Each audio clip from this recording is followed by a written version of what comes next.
If you're a lineman in charge of keeping the lights on, Grainger understands that you go to great lengths and sometimes heights to ensure the power is always flowing, which is why you can count on Grainger for professional-grade products and next-day delivery, so you have everything you need to get the job done. Call 1-800-GRAINGER, click Grainger.com, or just stop by. Grainger, for the ones who get it done. Morbidology is a weekly true crime podcast hosted by me, Emily G. Thompson, author of Unsolved Child Murders, Unsolved Murders, Cults Uncovered, and Mysteries Uncovered. 911 emergency. My son shot my husband. I need an ambulance. He's bleeding. Each week on Morbidology, I uncover a new true crime case using investigative research combined with source audio. I just snatched it from her. My son took it and it's like I just hit her with it. Morbidology is a victim-focused podcast that mostly covers cases that aren't widely documented in mainstream media. I also like to take an in-depth look at any systemic failures which had a part to play in the crime. Do you know why you're here? For a home invasion gone terribly wrong. Listen to Morbidology across all podcast platforms. You're listening to Zodiac Speaking, brought to you by AbJack Entertainment.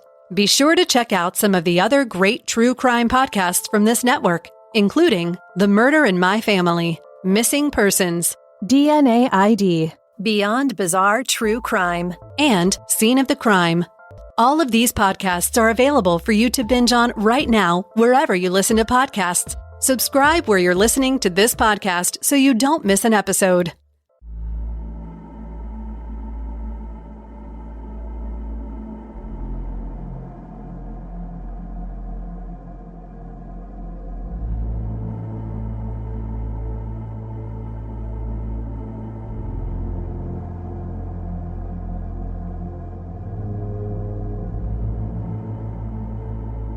This is the Zodiac speaking.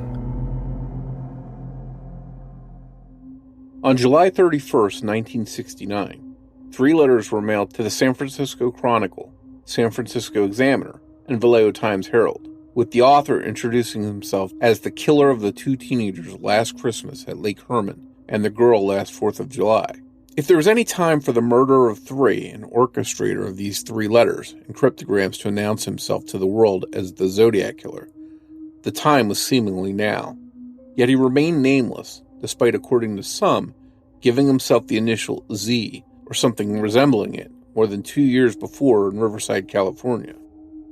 Then, 4 days later on August 1969, a letter was received by the San Francisco Examiner declaring, "This is the Zodiac speaking," and detailing his attacks at Lake Herman Road in Blue Rock Springs.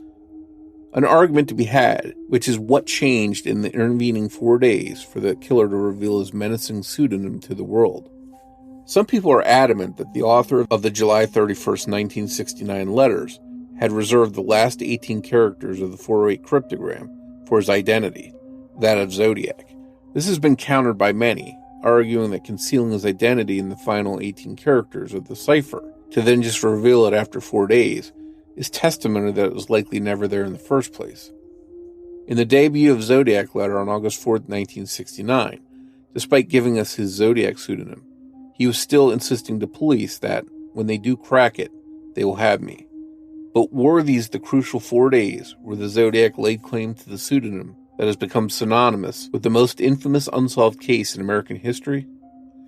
Before the arrival of the debut of Zodiac letter on August 4th, 1969, the killer of 3 had already been given the tentative pseudonym of Cipher Killer by anxious callers to the police department. Undoubtedly, the Zodiac would have read this and could have let it ride, but it seemed he was determined to choose his own, more menacing pseudonym. Many of the Zodiac communications were inspired by the newspaper articles in which he read about himself. So while scouring the Chronicle, Examiner, and Herald for updates on his letters, crimes, and cryptograms, he may have stumbled across something that resonated with him as the perfect choice of pseudonym. Many have suggested the advertisements for Zodiac watches, where the pseudonym and the crosshairs appear together. But did he use the crosshairs independent of the Zodiac pseudonym as a footnote for each communication, effectively saying, "I have more victims in my gun sights"? The Zodiac and the influence of astrology has been widely examined by many Zodiac researchers through the decades, so it's not inconceivable that the Stargazer astrology column created by Clay R. Pollan that was published in over 400 newspapers, including the Vallejo Times-Herald, may have been the source of inspiration. Clay Pollan was a newspaper editor and publisher for many years and founded the Inter-American Features Syndicate in the mid-1940s, which distributed Stargazer and Scramlet's puzzles. The columns began with, to develop the message for the day, read words corresponding to numbers of your zodiac birth sign. Being inspired to create a message or cipher through a newspaper puzzle was evident in the celebrity cipher postcard, mailed by somebody thought to be the Zodiac Killer on September 25, 1990. This was a communication with an encrypted name at the beginning and ending of the short code, enticing us with their identity. Not dissimilar to the portion of cipher mailed to the San Francisco Chronicle on July 31, 1969.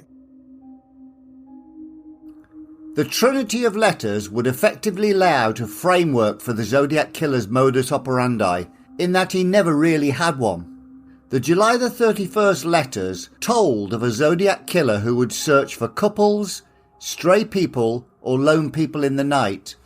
Right off the bat, the Zodiac Killer was suggesting he was prepared to kill anybody.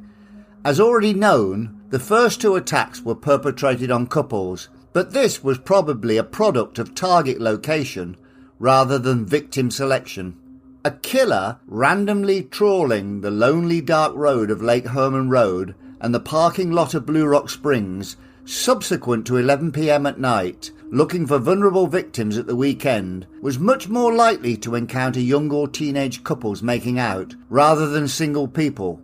Based primarily on statistics, these couples were much more likely to be white and heterosexual, so it's not surprising that by targeting secluded areas on a Friday and Saturday night, the Zodiac Killer came across David Faraday, Betty Lou Jensen, Darlene Ferrin, and Michael Mageau. Although not unheard of, older couples making out in secluded locations would be much less likely. Bearing in mind that the Zodiac Killer claimed he was prepared to kill a dozen people over the weekend consisting of couples, lone or stray people, having already murdered 3, do we really believe that had he encountered 2 men, 2 women, or a single male or female at Lake Herman Road or Blue Rock Springs gone 11 p.m. at night, he would have just turned around and gone home?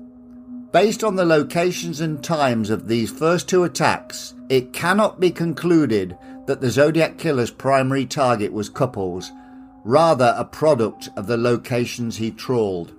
Despite laying claim to these first 2 attacks and providing details only known to him and the police, Vallejo Police Chief Jack Stilts was less than convinced that the letter writer was the killer and urged the writer to send more letters with more facts to prove his connections to the crimes.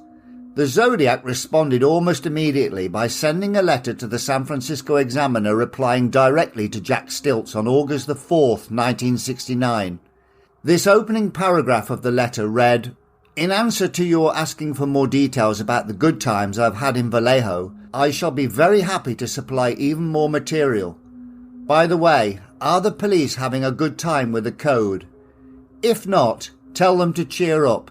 When they do crack it, they will have me." If Vallejo Police Chief Jack Stilts had refrained from requesting more information from the Lake Herman Road and Blue Rock Springs murderer, it is perfectly reasonable to assume that the August the 4th letter would never have been written by the Zodiac Killer. Had this been the case, the Bay Area murderer could conceivably have committed 5 murders by October the 11th, 1969, and none of them would have been committed under the Zodiac umbrella. Was it ever an intention of the killer to give himself a pseudonym, but for Vallejo Police Chief Jack Stilts? There were 3 newspaper articles released in the immediate aftermath of the July the 31st letters. The Vallejo Evening News Chronicle released their portion of the cipher on August the 1st, 1969, followed by the San Francisco Chronicle on August the 2nd, 1969, and finally the San Francisco Sunday Examiner and Chronicle on August the 3rd, 1969. but only the newspaper on the 3rd of August carried the request from Vallejo Police Chief Jack Stilts in accompaniment to the Cypher Killer label now being placed on the murderer of 3. This may have been the reason why the Bay Area murderer adopted the pseudonym Zodiac and sent his August 4th, 1969 letter to the Examiner newspaper replying to Chief Jack Stilts. The adoption of the Zodiac pseudonym may have its roots in the San Francisco Sunday Examiner and Chronicle, published on August 3rd, 1969, and why his August 4th letter had the appearance of being rushed and hand-delivered rather than mailed. It's very difficult to pin a modus operandi on the Zodiac Killer. Yes, he did attack 3 couples, but as mentioned earlier, this may have been a product of location rather than victim selection. The Zodiac used a knife and gun, murdered males and females, attacked couples and lone people, changed weapons after each crime, and struck in rural areas in the big city. So we have to be very careful when stating things like, the Zodiac never targeted Kathleen Johns or Donna Lass, because he never abducted women. The Zodiac had never targeted a lone male until he did. He never used a knife until he did, and he never wore a costume until he did. So claiming that the terrorizing of Kathleen Johns on a lonely stretch of highway wasn't him, because he had never done such a thing before, can't be substantiated. The Kathleen Johns abduction may or may not have been the Zodiac, so we'll have to stick to the canonical Zodiac attacks. The Paul Stine murder in Presidio Heights on October 11, 1969 would have been almost unanimously rejected as a Zodiac crime, had it not been for the subsequent letter and shirt piece. Doing something for the first time in your life is not proof you didn't do it. Some serial killers are extremely rigid in their modus operandi, while others are totally flexible. There are no hard and fast rules when examining crimes of serial killers. From the standpoint of the Zodiac, he apparently had no victim type or organized plan to target just couples. He stated in the San Francisco Chronicle letter on July 31st, 1969, quote, "I will go on a kill rampage Friday night. I will cruise around all weekend killing lone people in the night, then move on to kill again, until I end up with 12 people over the weekend." The only newspaper he addressed where he mentioned couples was his letter to the Vallejo Times-Herald, which is unsurprising because he incorrectly considered his first 2 attacks at Lake Herman Road and Blue Rock Springs to have both been committed in Vallejo. His letters to the Chronicle and the Examiner on July 31st, 1969 never mentioned the word couples, and his letters to the Chronicle, Examiner, and Vallejo Times-Herald on July 31st, 1969, the Zodiac would use the word people on 6 occasions. This will become really important when we later examine the 408 cipher and the unsolved 18 characters at its base. This may have a bearing on the identity of the Zodiac Killer in the 408 cipher, if indeed there was one at all. Some valuable insights given by Dave Ranchak, who co-solved the 340 cipher in December 2020, may have destroyed the notion of finding any meaningful identity at the foot of the 408 cipher. The Zodiac Killer wrote of killing lone people in the night, or killing people who are alone at night, to the San Francisco Chronicle and San Francisco Examiner newspapers, which is what ultimately transpired just over 2 months later when he murdered Paul Stine on October the 11th, 1969, in Presidio Heights, who was alone in his taxicab at night. But was the murder of an individual in San Francisco conceptualized in the mind of the Zodiac Killer from the very beginning, rather than the Paul Stine murder happening because the Zodiac Killer had been painted in the newspapers as a man who attacked couples because he couldn't form a meaningful relationship with a woman, as well as being labelled somebody who was afraid of men, who focused most of his hatred towards the women in each of his attacks? It can be noted that in his July the 31st, 1969 letter to the Vallejo Times-Herald, he never mentioned lone people at all. Yet in the letters to the San Francisco Chronicle and San Francisco Examiner, he mentioned lone people and people who are alone in the night, but never mentioned couples. In other words, he was effectively addressing San Francisco and its people that he would target only lone people in the city 2 months in advance of making that a reality. This brings up the concept of geographic profiling and Canadian criminologist Kim Rosmo, who stated that the Zodiac Killer's Vallejo and Benicia attacks were likely a case of targeting locations rather than individuals. However, when a perpetrator travels away from their comfort zone to areas they are less familiar with, they target individuals rather than locations, so that they can control the situation through the victim they've selected. Kim Rosmo stated, quote, "In San Francisco, the Zodiac controlled the situation through his selection of victim type. The need for such control could be indicative of the distance the Zodiac had to travel to the crime site. Criminals who travel longer distances to offend are less likely to use uncertain target selection techniques." End quote.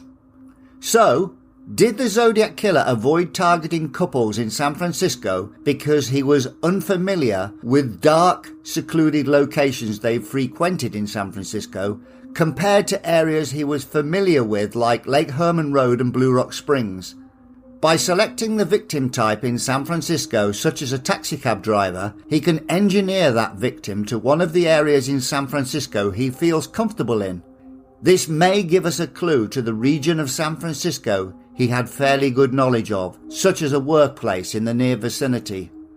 Whatever the case, he directed Paul Stein to this region of San Francisco, more likely because he knew the area rather than he didn't.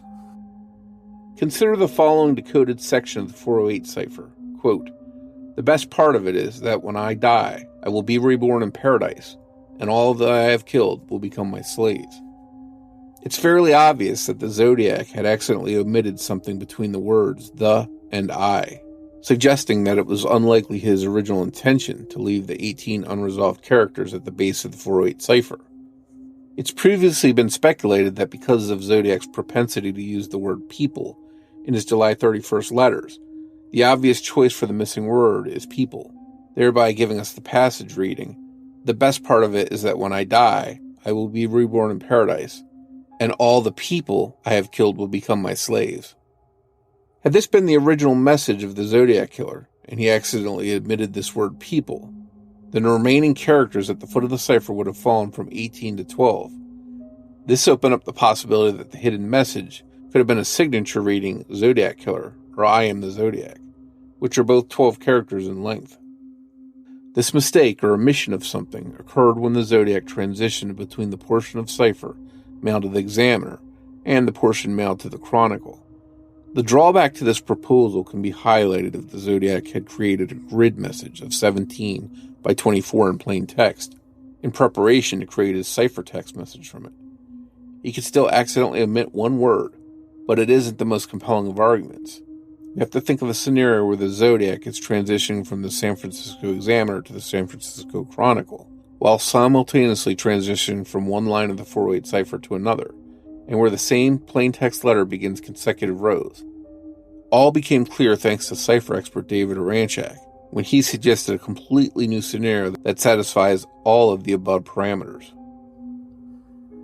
Dave Aranchak came up with the excellent idea that maybe the Zodiac killer didn't just accidentally omit the word people from his cipher, but actually omitted an entire line from the 408 cipher. This would make much more sense because it would use up 407 of the 408 characters that make up the cryptogram.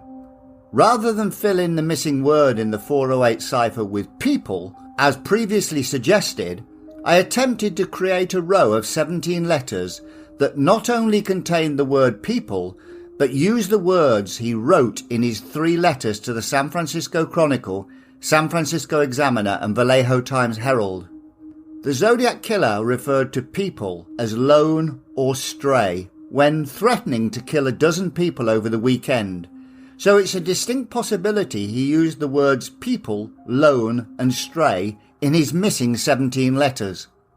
The portion of cipher mailed to the San Francisco Examiner ended with the letters T and H. This was completed by the letter E at the beginning portion of the cipher mailed to the San Francisco Chronicle, which completed the word the. All we had to do now was insert the phrase lone or stray people onto the 17th line of the cipher with the letter E of people starting the 18th line. The cipher would now read, "The best part of it is that when I die, I will be reborn in paradise, and all the lone or stray people I have killed will become my slaves. If the Zodiac Killer had made a draft of his message in grid form of 17 by 24 characters, with these extra 17 characters inserted, he would have had the letter E beginning the 17th, 18th and 19 rows. When converting his plaintext draft grid into his ciphertext grid mailed to the 3 newspapers, he may have simply skipped a line. When transitioning from the San Francisco Examiner portion to the San Francisco Chronicle portion, his next letter to encode was an E. He could have simply encoded row 18 instead of row 17 from his draft grid, accidentally missing out the whole row from the finished ciphertext grid mailed to the newspapers. To see this visually, type in the Google search on my Zodiac Cipher's website, the missing line in the 408 cipher. This idea by Dave Aranchak would now leave the 408th character in the decoded message as the letter E. So did the Zodiac Killer just insert this to create uniformity in his third portion to the San Francisco Chronicle, or could it possibly have some meaning?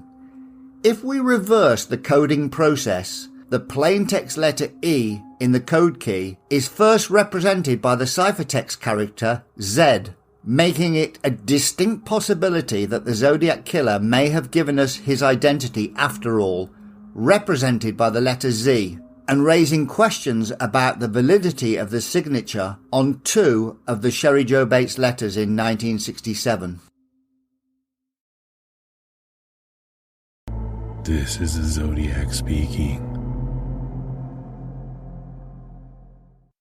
Right, Mike. The Zodiac Killer had 7 months from the Lake Herman Road murders to the July the 31st, 1969 letters to choose a pseudonym to announce himself to the world.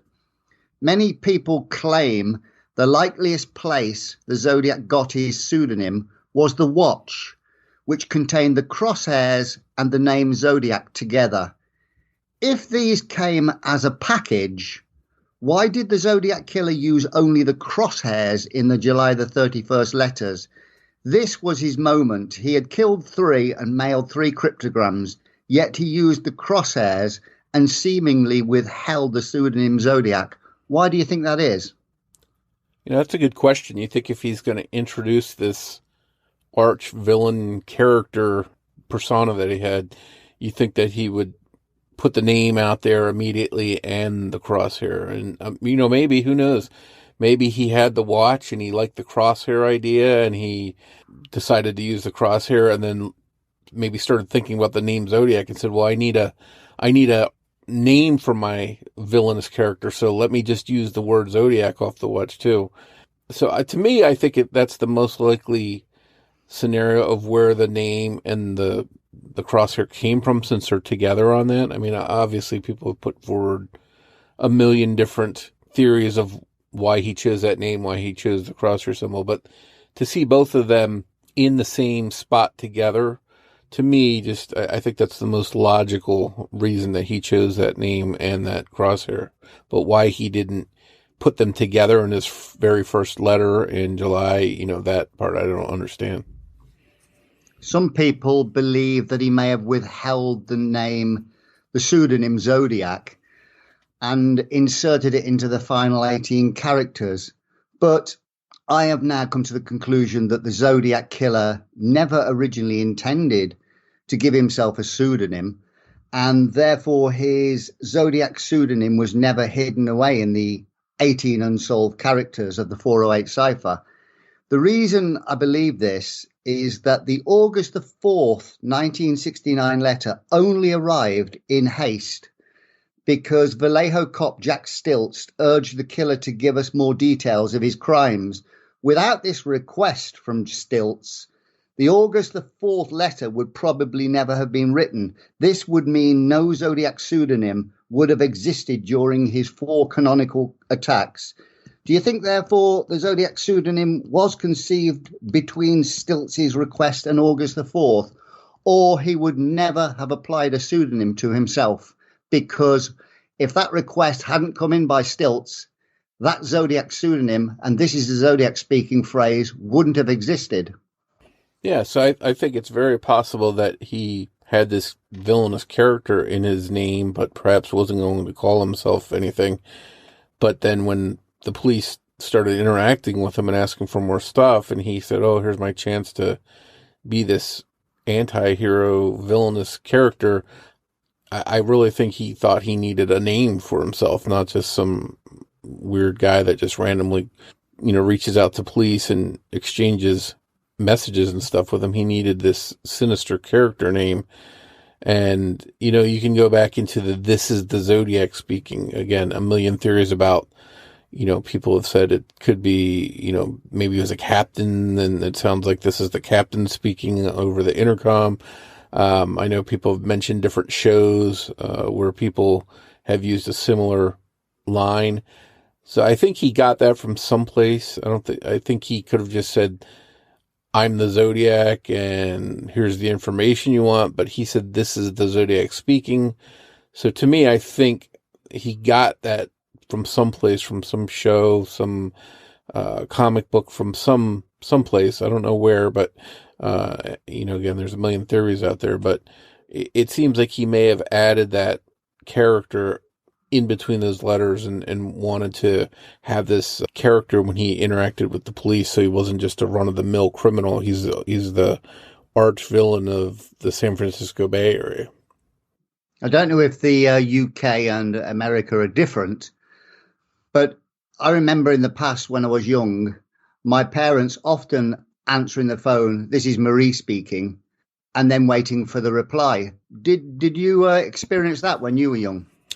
Well, I think for the most part in America, most people they'll simply say hello when they answer the phone. Although occasionally, there might be people that might say Johnson residence, or, perhaps they have a staff person or a housekeeper there that answers the phone and they'll say Johnson residence. But for the most part, I think in America, most people when they answer the phone say hello. So again, where he got that from is anyone's guess. Now, here's something we've covered many times before, but it's relevant to this podcast, so I've added this into the equation. The Zodiac only mentioned the targeting of couples in the Vallejo Times-Herald letter on July the 31st, 1969. He never mentioned the targeting of couples to either the San Francisco Examiner or Chronicle in his letters. Does this suggest that his reluctance to mention couples with respect to San Francisco suggests his lack of knowledge on where to attack courting couples in San Francisco, evident later by his targeting of a lone taxicab driver, Paul Stein? He referenced both couples and stray people in his address to the Vallejo Times-Herald. So does this suggest a greater familiarity with the Vallejo area? Well, I think it's clear that he was very well versed in the Vallejo area. If we look at the statistics, most serial killers, serial predators, whether they're murderers, rapists, whatever they are, they'll start out closer to the area that's familiar with them, closer to their home. And then as they get comfortable doing what they're doing, they'll spread out further and further. I think we see both the first two attacks by Zodiac in a very close proximity to each other. They're both on weekends at night, whereas the letters are mailed from San Francisco on weekdays for the most part. So I think this is someone that's living in Vallejo and writing letters when they're at work in San Francisco and sending them from there. So I think it does show that this person knew Vallejo well. They spent time there. The first two attacks were there. And then you see a gradual spreading out that goes to Napa and then to San Francisco. So to me, I think they started out close to home and, from there, just got a little bit more comfortable and started working their way out. Or maybe, if I keep doing this in Vallejo, they're going to be on high alert. So I've got to get out of the area a little bit so they're not looking for me and I can surprise some people. For example, when he attacked at Lake Berryessa, the Zodiac was in the news, but it wasn't big news there. It wasn't like, people there were expecting and on high alert for Zodiac there. So I think it sort of allowed him to move around and do his crimes and not have people ready to be on defense because he was roaming the area near them. In regards to the letters, do you think that by adding more stamps to the Vallejo Times Herald envelope and making it the beginning of the three-part cipher was further proof of his Vallejo residency? Or was this a little too obvious in selling us this idea? In other words, does this suggest that he could very well not be a Vallejo resident and therefore he stuck the extra stamps on and made it the initial part of the cipher to convince us he was a resident of Vallejo? I mean, it's definitely possible.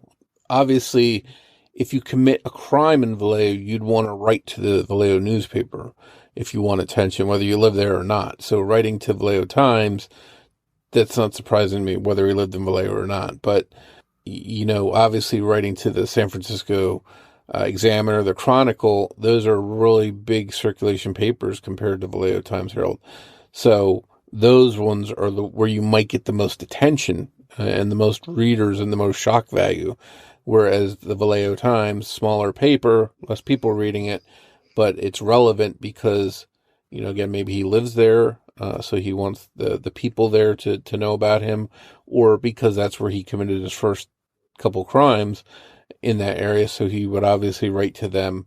But later on, what's interesting, and again, it's anyone's theory why, later on he sort of focuses on the San Francisco newspapers and not the Vallejo Times Herald. And then at some point it's not even so much the San Francisco papers, it's the Chronicle in particular.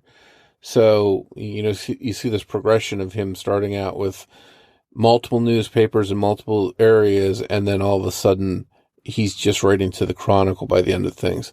And I wonder if that's, again, just a theory. Maybe he sort of got attached to Paul Avery and, became focused on writing letters to him because he was the big Zodiac reporter, so to speak. So maybe he just focused on him, maybe because he knew they regularly had interest in him and wrote about him frequently. So he might have said, let me just focus my energy where I'm getting the most attention from, and that would be the San Francisco Chronicle. Like you said, the circulation of the San Francisco Chronicle would always get him more attention and more coverage. So that's probably the main reason, and we'll cover that a little bit later with regards to the Vallejo Times Herald. Now, the counter-argument to the pseudonym Zodiac not existing before August the 4th, 1969, is the bank robbery note signed Zodiac on December the 3rd, 1968, at the Wells Fargo Bank. This on its own, though, is weak. But we have somebody claiming to be the Zodiac killer threatening to bomb school buses 2 days before the threat to pick off kids was released in the Chronicle on October the 17th, 1969. This threat was levelled at Santa Rosa. Also, on October the 17th, 1969, a school bus driver reported shots being aimed at her school bus as she drove kids to the Yalupa Elementary School in Santa Rosa. You detailed on your forum a verified threat via telephone to a Kmart department store in Santa Rosa on May the 8th, 1970. And 1 year earlier, Graysmith claimed a bomb threat had been made in Santa Rosa on May the 8th, 1969, before the Zodiac supposedly ever named himself. 3 bomb threats regarding Santa Rosa and a potential sniper in Santa Rosa. Does this add validity to Graysmith's claim that Zodiac may have operated under this pseudonym prior to August the 4th, 1969? Well, I think there's definitely some Zodiac-esque qualities to that. You've got that stuff going on in Santa Rosa, and I think, obviously in his book, his sequel to Zodiac Unmasked, he latched on to Santa Rosa, and, Arthur Lee Allen went there, and he connected him to Fred Manali, who I think is a very intriguing suspect. I don't think he was the Zodiac, but he his writings and his letters that I've read, and I've read quite a bit of them, he'd used a lot of language that was like Zodiac's language. For anyone that hasn't read up on Fred Manally about some of his writings, go look online and find them. He used things like hang by your thumbs. Zodiac used that phrase. He used the term, the word satirical. Zodiac used that. Several different slogans and phrases. He used the word shall a lot. I shall do this, I shall do that, as Zodiac did. So from that angle, he seemed very interesting. Of course, he died in a head-on collision in 1976, and the next day there was an article in the Chronicle, a personal ad, that said, Zodiac, your partners in deep real estate. So, there's always been some kind of Santa Rosa connection, in Graysmith's mind. Obviously, he tried to connect Arthur Lee Allen there and tied him to Fred Manally. I wouldn't rule out Santa Rosa as being a Zodiac connection, and it's worth exploring, but there's definitely some activity there that sort of worth not dismissing and maybe worth looking at, especially when you're talking about those bomb threats and stuff, and you look at that stuff, it sort of parallels what Zodiac was talking about. Well, Graysmith was correct about the Santa Rosa bomb threat in 1970 because you featured it on your forum, haven't you? Yeah, so that was an interesting one. And then when you have that same threat earlier, it sort of coincides. It's hard to dismiss it flat out. Now, of course, they never identified the person, but we've talked before on this show about the call to the radio station out of state. They sort of just dismissed that out of hand. I wish they hadn't. Just dismissed some of these things. I wish they would have fully looked at them, and there's a good chance they were nothing to do with Zodiac, but you never know.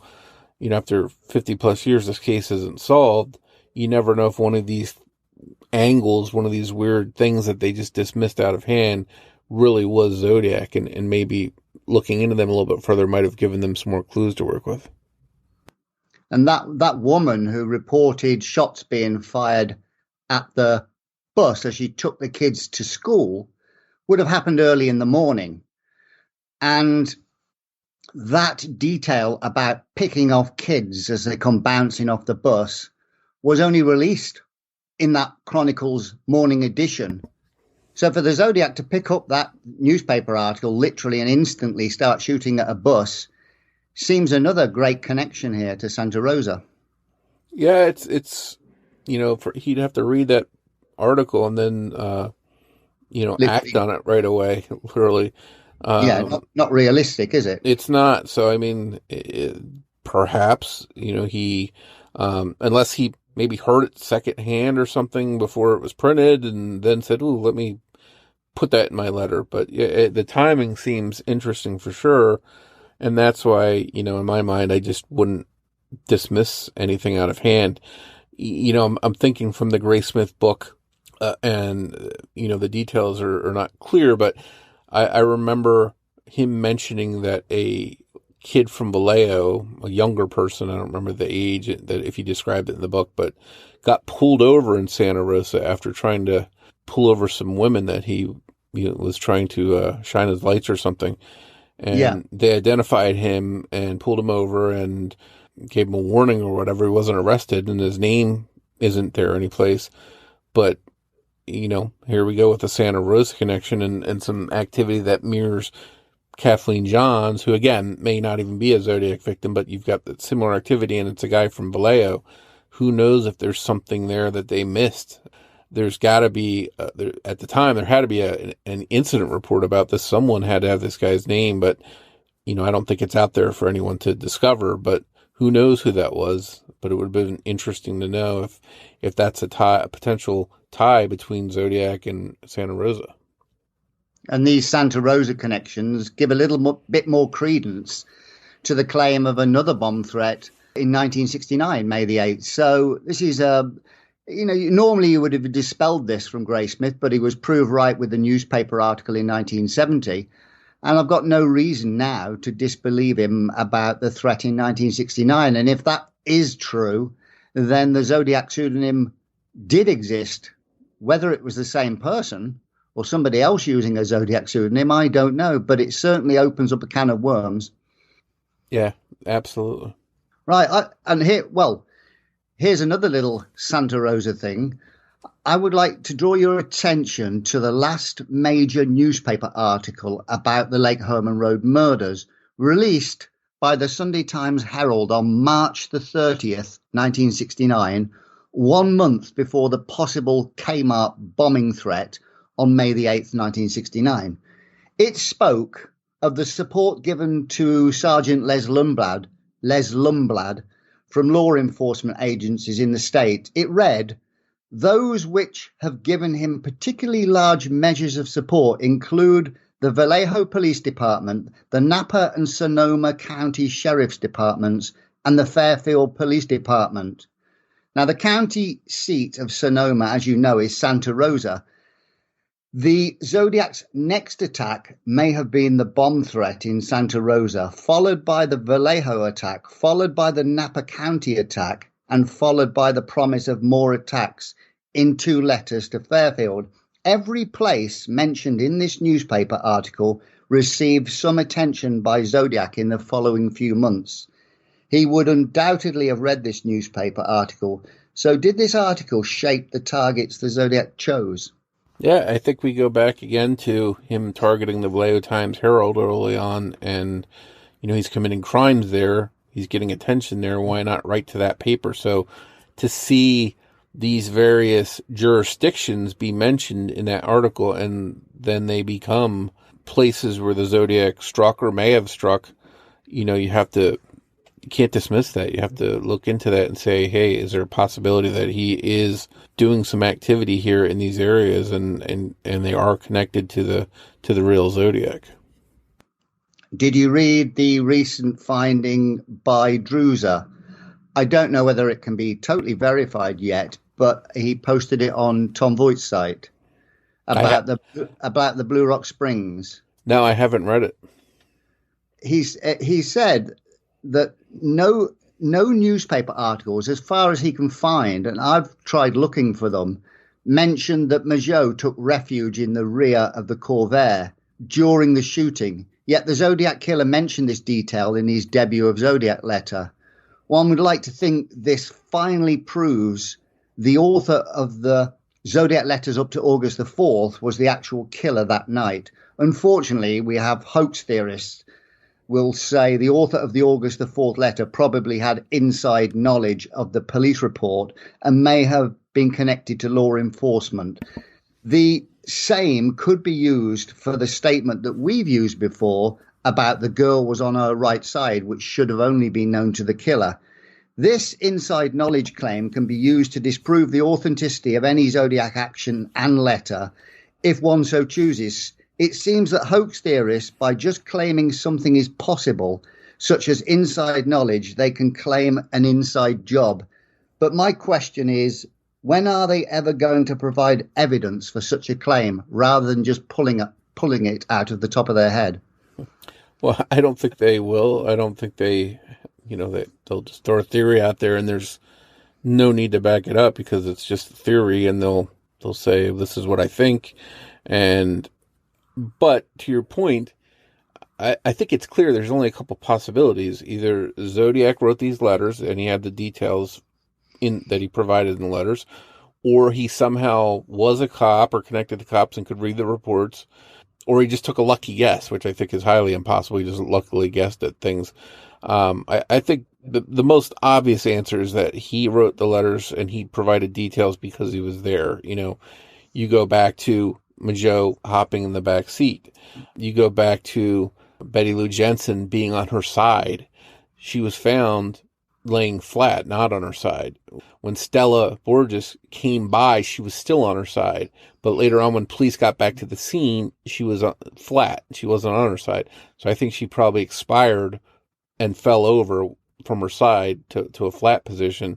And I think Zodiac left the scene while she was still on her side and therefore provided that detail that Stella Borges witnessed. When she found Betty, she was on her side, as Zodiac said in that letter.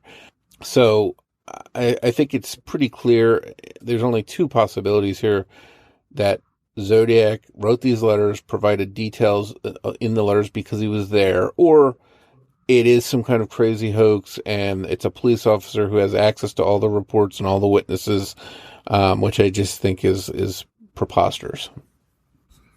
I'm going to try and have some further. I mean, I haven't got access to probably every newspaper article ever released, but I personally had never noticed the fact that no newspaper article seemed to mention Michael Mageau jumping into the back of the Corvair. So Zodiac mentioning it is a very good find. Oh, no doubt, because again, it seems like it's firsthand information, or it's in a police report that he had access to. So again, is it the more likely that he was there and is providing details from being there, or that he just was someone in the police department that read the report? I think the most obvious choice is that he was there. On the forums recently, again, we see another round of individuals claiming that letters potentially from the Zodiac killer are obvious hoaxes. Their evidence for such claims is just looking at an nth generation letter and claiming the handwriting and tone of the letter doesn't sound like Zodiac.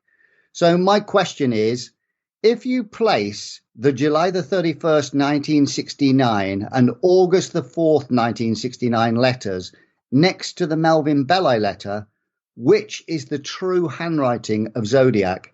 And what is the tone of Zodiac? The threatening letters of July and August 1969, or the pleading, suffering and desperate appeals of Zodiac on December the 20th, 1969? Well, I think the real writing and the real tone of Zodiac are his longer letters. You see the little list letter, for example. You can see when you're writing long letters like that, you're going to have your more natural writing. You're going to have sloppiness. When he writes to Melvin Belli, it's almost as if he's trying to impress him. Look at my neat handwriting. Look at how clean it is. It almost doesn't match with what he's saying. I have these headaches. I'm sick. Help me. It's almost not, the handwriting doesn't reflect that. Now, what's interesting, and I don't have the letter right in front of me, but as I recall, the letter starts out very neatly, very clean. And by the last couple sentences, it's starting to get a little bit sloppy because it seems like he's been taking his time, being patient, writing nice and neat as if he's trying to impress Melvin Belli. But by the end of the letter, it's sort of, he's going back to reverting to what he normally does. So I think it's clear that the real writing and the real tone is what we see in most Zodiac letters, especially the longer ones. I think this letter to Melvin Belli is sort of a, let me use my nicest professional handwriting and really try and impress this big shot local San Francisco celebrity, Melvin Belli. I think that's what we're seeing in that letter to him. Yeah, was it the Dragon card? He also wrote quite neatly, didn't he? And was it the button letter?